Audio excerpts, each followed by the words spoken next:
তব কথামৃতম তপ্ত জীবনম কবিভিরিতম কলমশাপহম শ্রবণমঙ্গলম শ্রীমদাততম ভুবি গৃণন্তি যে ভুরিদা জন।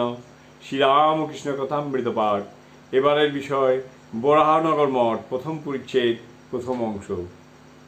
নরেন্দ্র, রাখাল প্রভৃতি মঠের ভাইদের শিবরাত্রি ব্রত। বরাহনগর মঠ। শ্রীযুক্ত নরেন্দ্র, রাখাল প্রভৃতি আজ শিবরাত্রির উপবাস করে আছেন। 2 দিন পর ঠাকুরের জন্মতিথি পূজা হইবে। বরাহনগর মঠ সবে 5 মাস স্থাপিত হইয়াছে। ঠাকুর শ্রীরামকৃষ্ণ নিত্যধামে বেশি দিন যান নাই। নরেন্দ্র, রাখাল প্রভৃতি ভক্তদের তীব্র বৈরাগ্য। একদিন রাখালের পিতা বাড়ি ফিরিয়া যাইবার জন্য রাখালকে অনুরোধ করিতে আসিয়াছিলেন।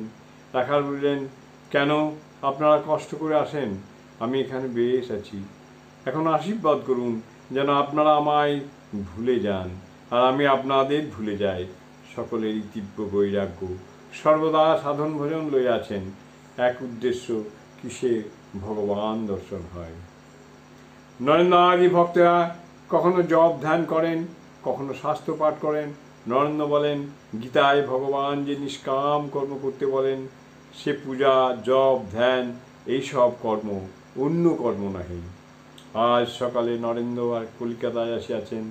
বাটির মোকদ্দমার তদবির করিতে হইতেছে। আদালতকে সাক্ষী দিতে হয়। মাস্টার বেলা 9টার সময় মঠে উপনীত হইয়াছেন।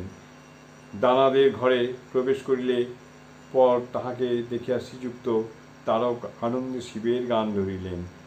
তাথইয়া তাথইয়া নাচে ভোলা, তাথইয়া তাথইয়া নাচে ভোলা।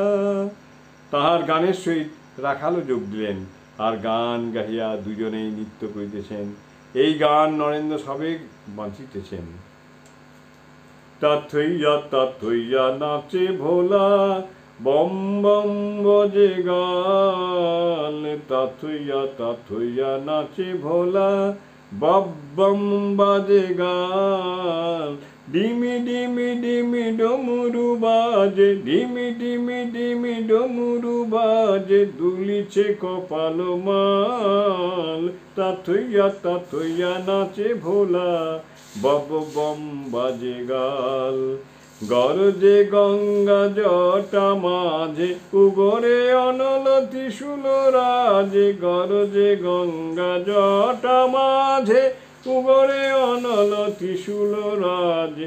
ধক ধক ধক মৌলি বন্ধ, ধক ধক ধক মৌলি বন্ধ, জলে শশাঙ্ক ভাল।